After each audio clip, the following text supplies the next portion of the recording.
मायने में अगर हम देखें आशुतोष जी, ये बहुत बड़ा रिकॉर्ड भी है बीजेपी के लिए, और ये बताता है कि लगातार तीसरी बार अगर केंद्र में भी बीजेपी की सरकार बनी है, राज्यों के नजरिए से अगर हम देखें तो एक डेटा जो सामने है, दूसरे टर्म के लिए चुनाव, जब किसी राज्य में दूसरी बार पुनः सरकार बनाने के लिए चुनाव होता है तो बीजेपी का स्ट्राइक रेट है 56%, कांग्रेस पार्टी का 18%, क्षेत्रीय दलों का 50%।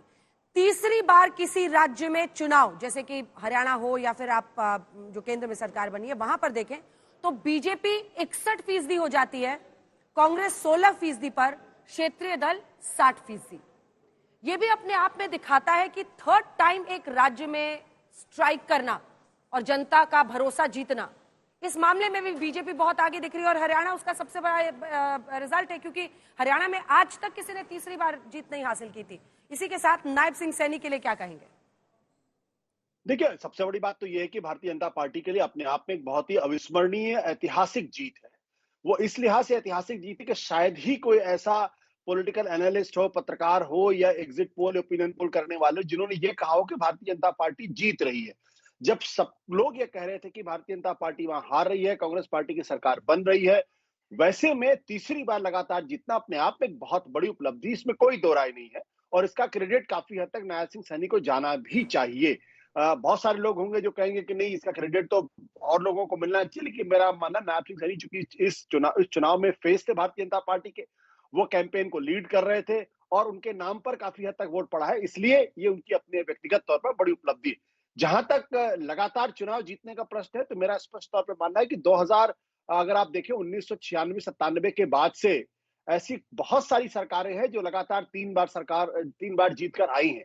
महाराष्ट्र का उदाहरण ले लें, असम का उदाहरण ले लें, दिल्ली का उदाहरण ले लें, मध्य प्रदेश, गुजरात, उड़ीसा, तो ऐसे बहुत सारे राज्य, अब हरियाणा का नाम इसमें जुड़ गया है।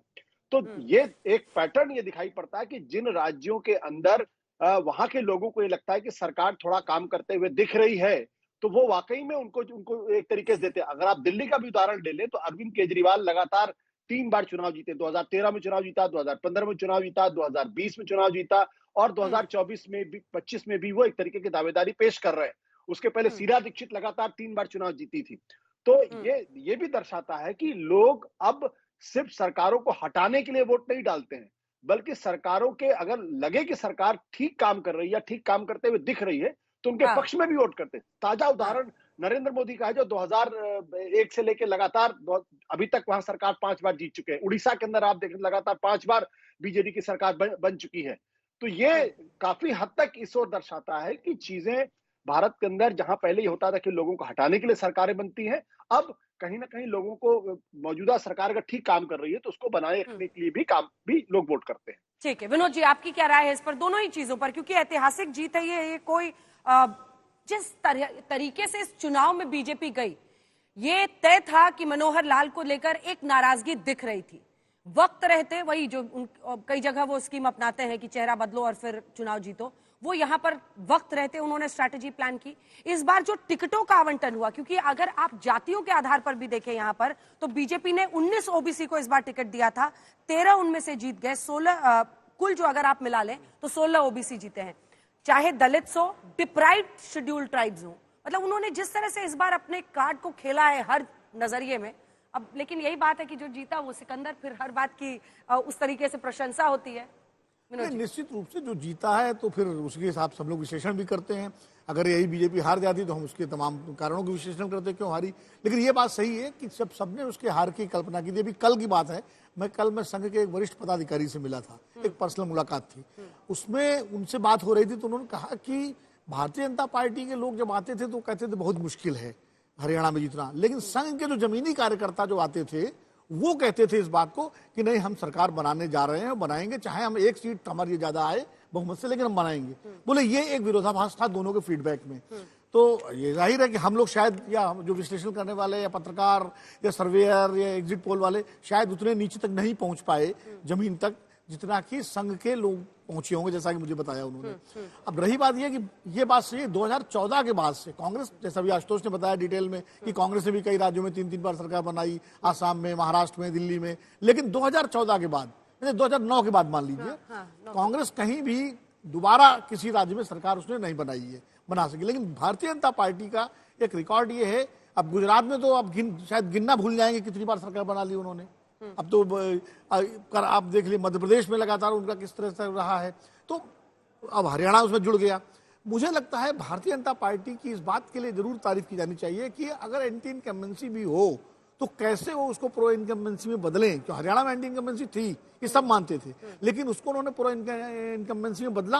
और जो उनका पूरा राजनीतिक जो रणनीति रहती है, चुनाव लड़ने की, कैंपेन करने की, नैरेटिव बनाने की, मैन टू मैन मार्किंग, पन्ना प्रमुख, अर्ध पन्ना प्रमुख, वो कहीं ना कहीं जो है पार्टी को फायदा पहुंचाती है। अब कांग्रेस की समस्या क्या है?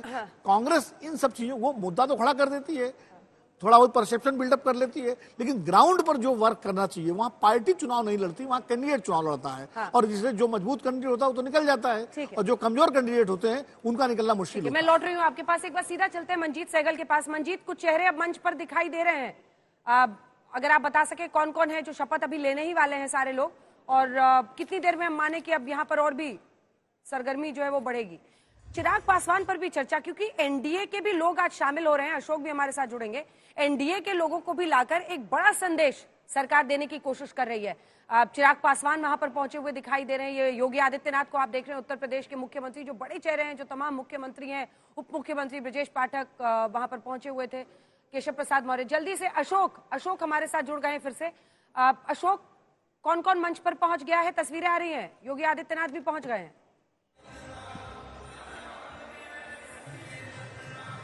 नहीं, देखिए मैं अंजना पहले वो दिखा दूं आपको कि 4 जो मंत्री बनने वाले हैं वो लोग यहाँ मौजूद है। कृष्ण पवार हैं जो कि 6 बार के विधायक हैं, वो पहले नंबर पे बैठे हैं। उसके बाद 3 लोग और यहाँ पे मौजूद हैं, 4 लोग अभी पहुंचे हैं। अंजना कृष्ण बेदी है नंबर 3 पे, जो कि नरवाना से इस बार विधायक बने हैं, और नलवा से है एक विधायक जो कि स्पीकर भी रहे हैं विधानसभा के, वो मौजूद हैं। 4 लोग अभी मौजूद हैं, तो अभी इंतजार किया जा रहा है। हालांकि शपथ ग्रहण सवा 1 बजे होगा।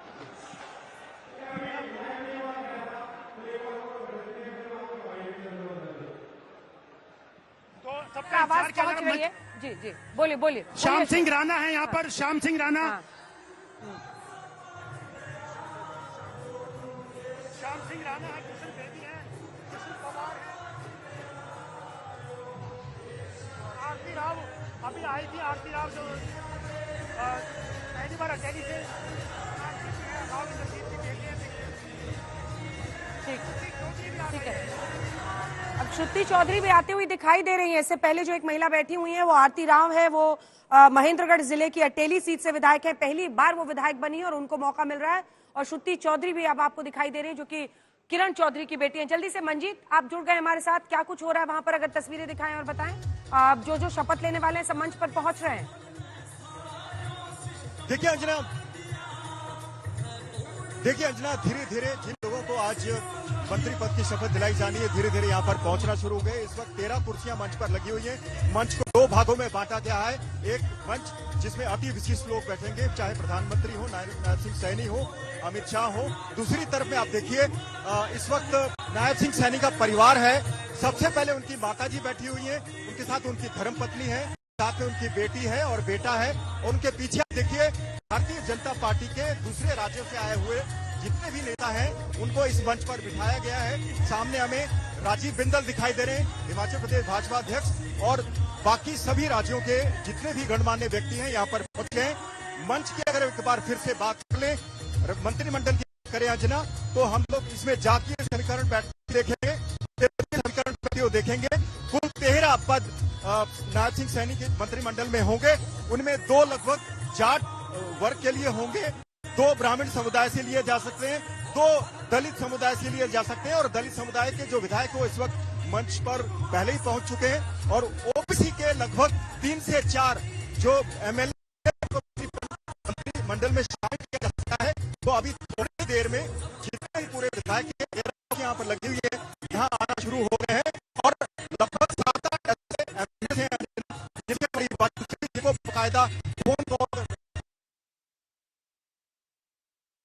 अपने दर्शकों को हम दे देते हैं, क्योंकि जो लिस्ट है वो मेरे पास आ गई है।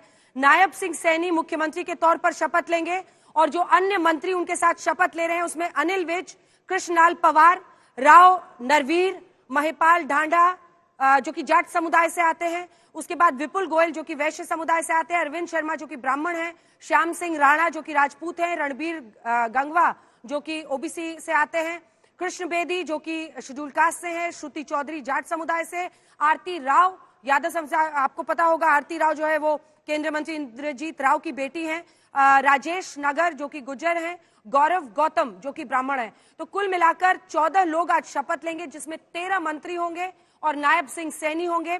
और इस फाइनल लिस्ट में सबसे ऊपर नाम अनिल विज का है मुख्यमंत्री के बाद। अनिल विज के बाद कृष्णलाल पंवार है, राव नरवीर है, महिपाल ढांडा है, विपुल गोयल है, अरविंद शर्मा है, श्याम सिंह राणा है, रणबीर गंगवा है, कृष्ण बेदी है, श्रुति चौधरी, आरती राव, राजेश नागर और गौरव गौतम। ये पूरी लिस्ट है जो अब आगे आ गई है, सामने आ गई है।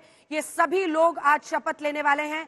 सबसे पहले आज तक के पास ये लिस्ट है जो मंत्रियों की है और हम आपको बता दें कि अब से कुछ ही देर बाद ये शपथ ग्रहण समारोह की शुरुआत होगी। सबसे ज्यादा सबकी नजर नायब सिंह सैनी पर है जो कि ओबीसी समुदाय से आते हैं, सैनी समुदाय से आते हैं, 54 साल के हैं और बीजेपी के दूसरे सीएम के तौर पर वो आज शपथ ले रहे हैं। प्रदेश अध्यक्ष भी यहाँ पर रह चुके हैं, 3 बार के विधायक हैं, लाडवा से इस बार जीत कर आए हैं। नॉन स्टॉप कवरेज, लेकिन हाँ ये देखिए फाइनल चेहरे भी आप देख रहे हैं।